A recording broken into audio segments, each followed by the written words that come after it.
works best when it's covering 3 to 5 years. That's the sweet spot. Now, what I'm going to do in this episode, I'm going to talk about why you don't want it shorter than 3 years, why you don't want it longer than 5 years, and then to think about what you might need to think through with regards to should your strategic plan be 3 years, 4 years, or 5 years long. So specifically getting down to that level of detail.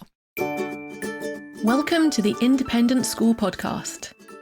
Thinking and acting strategically is the key to both securing the future of your school and helping to build a more equal and just world. My name's Juliette Corbett. I'm a consultant, speaker and facilitator specialising in helping independent schools. In this podcast, I translate tried and tested strategy and fundraising techniques into a language that works for schools. So if you're a senior leader in a private school and you want your daily work to feel less exhausting and more strategic, and if you want once more to feel the joy of making the world a better place through education, then you're in the right place. Welcome, and let's get started on this week's episode. Hello, and welcome to this week's episode where we're talking about another one of the frequently asked questions that I receive. And this time it's what time frame should our strategy cover? I get this asked really frequently from heads around school strategies, from governors in strategy away days, and from directors of development about fundraising strategy, and similarly about marketing strategies and so on. So this is actually an episode which is applicable to anyone thinking about any form of strategy within the school sector or indeed outside the school sector.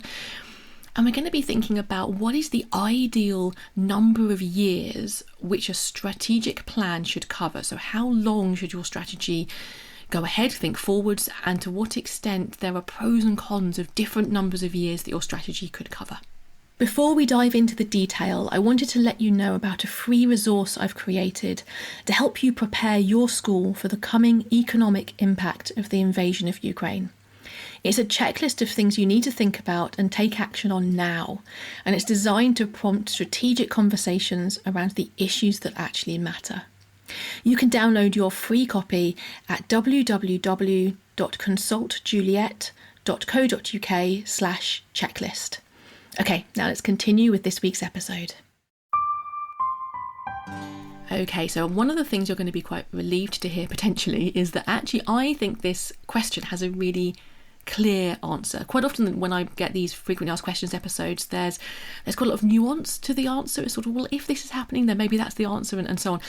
In this case, actually, I believe there is a very strong case for strategic plans, at least within the independent school sector. This is a relatively stable sector. We're not talking about really fast-moving, emerging technology, for example. We're also not talking about very, very mature, slow-moving markets. We're talking about a sector in which there is competitive pressure, where there is change over time, but it's not often from month to month. It's often from year to year that change is occurring. So in that environment, what I find is that a strategic plan works best when it's covering 3 to 5 years. That's the sweet spot. Now, what I'm going to do in this episode, I'm going to talk about why you don't want it shorter than 3 years, why you don't want it longer than 5 years, and then to think about what you might need to think through with regards to should your strategic plan be 3 years, 4 years, or 5 years long. So specifically getting down to that level of detail. So first of all, why should it not be shorter than 3 years? Well, the simple answer is that anything which is only covering 1 or 2 years out is not a strategy. That is more like an annual action plan, which is important, but is not the same as strategy. So when we talk about strategic plans, we're talking about the need for a really long-term vision. Now, your vision will often look out maybe even 10 years, possibly even a generation.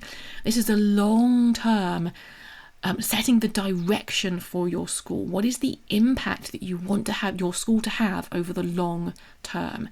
So often the vision part of strategy goes well beyond the 5-year time frame, but then you need to think about how you're going to get there. Now, if you're thinking about how to get there, how to make a significant progress in that direction of your vision, delivering your vision, 1 or 2 years is not long enough to really make a difference towards those long-term visions. You need to be thinking about a longer time frame for it to really count as being strategy, to really make sure that it's marking itself out as being different from just tactical action planning, and instead is thinking strategically through time about the projects you might want to sequence. There might be projects which happen in year 1 and year 2 and then finish, that's fine. But there will be a sequence of projects that needs to take at least 3 to 5 years in order to start being able to say that you're starting to see movement in the direction of that long-term vision. So inherently, when we say strategy or strategic plan, it needs to be longer than 1 or 2 years to really count as having that long term. However, there's a big caveat here, and this is where sometimes there's misunderstanding. So when people talk about the strategy needing to be shorter, in actual fact, what they're talking about is the need for an annual action plan. You can call it what you like. A lot of schools call it the school development plan. You may have terminology within your school which is different, but it's an annually reviewed and renewed action plan, which is what you're actually going to be undertaking this year. This is the much more tactical element of planning. So that needs to sit there annually, but the strategy needs to be longer than the 1 or 2 years that might cover.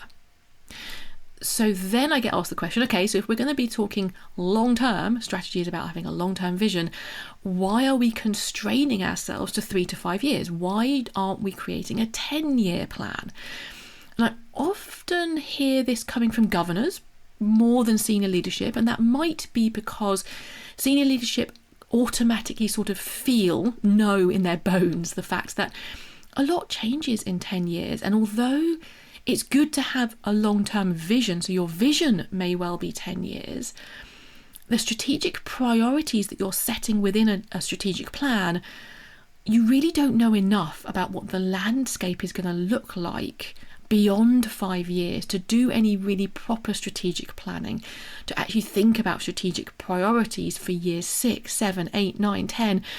It just takes the horizon out too far for us to really know what the landscape's going to be like, or what the internal culture is going to be like, the internal finances are going to be like, the recruitment strength within your school.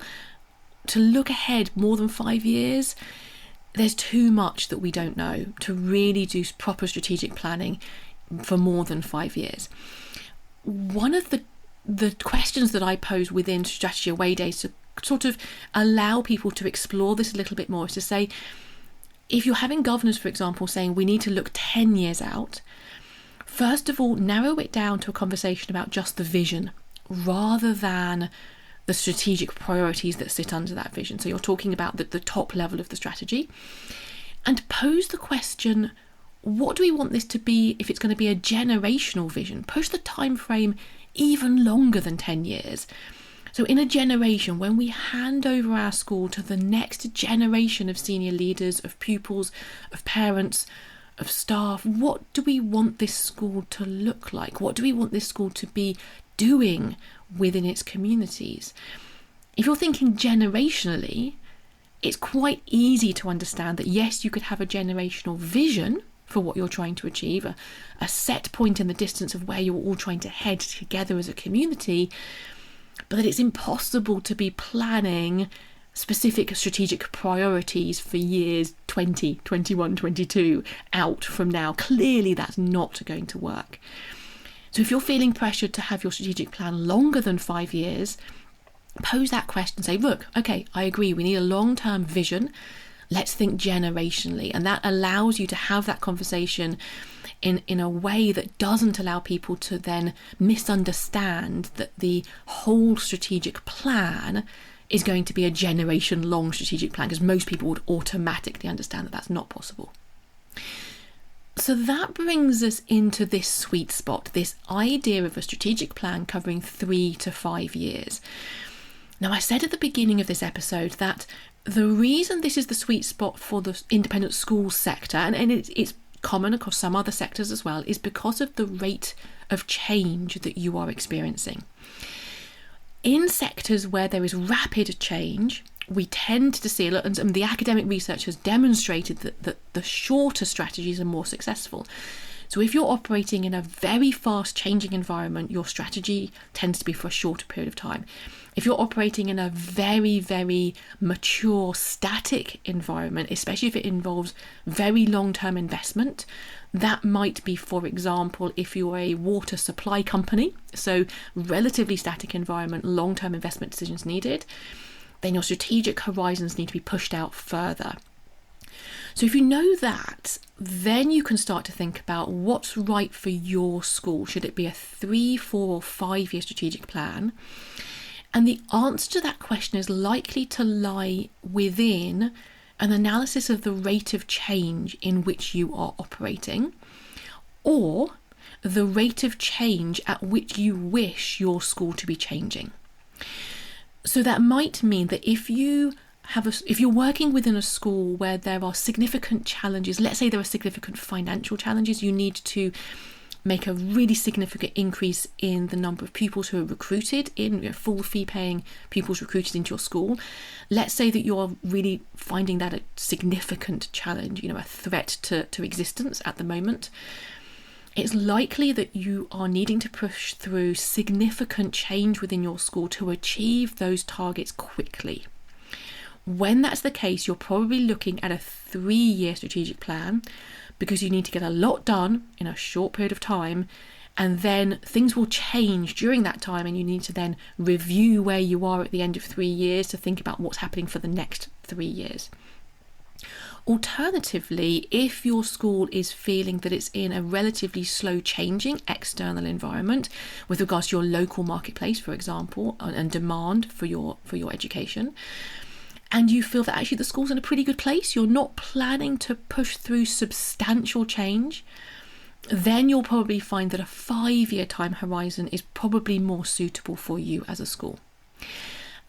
A little kind of word of warning, a little caveat here. I often do find, especially at the moment during COVID, school strategies got shorter. So schools that were developing strategies during the intense period of the COVID pandemic were often going for 3-year plans because that rate of change was much faster.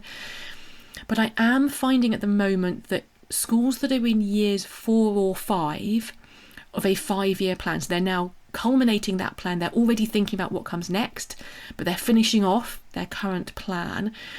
I do find that those schools are having to redefine what they said in their strategic plan, 4 or 5 years prior, quite substantially, in order to make appropriate annual development plans for their school for the next year, in the process of while they're developing their next 5-year strategy.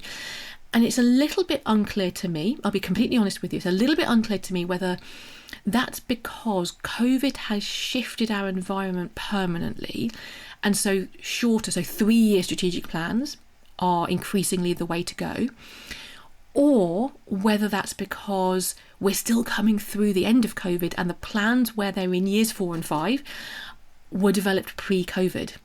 And so obviously we didn't predict what was going to happen with the pandemic, and so a lot is changing. So that's something to reflect on, something to think about. I'm still pondering that one, I'll be honest. And I am increasingly seeing schools shifting from wanting to think about a 5-year plan to shortening those horizons down to a 4 or 3-year plan. But I do worry that sometimes schools that go consistently for a 3-year strategic plan cycle spend the first year planning, creating the strategy. There's only 2 years to really deliver it before you're then creating the strategy again. So you want to think about how much capacity you have for strategic planning within your governor and senior leadership teams, and that will also be part of your decision as to whether you're thinking about a 3-year or 5-year plan.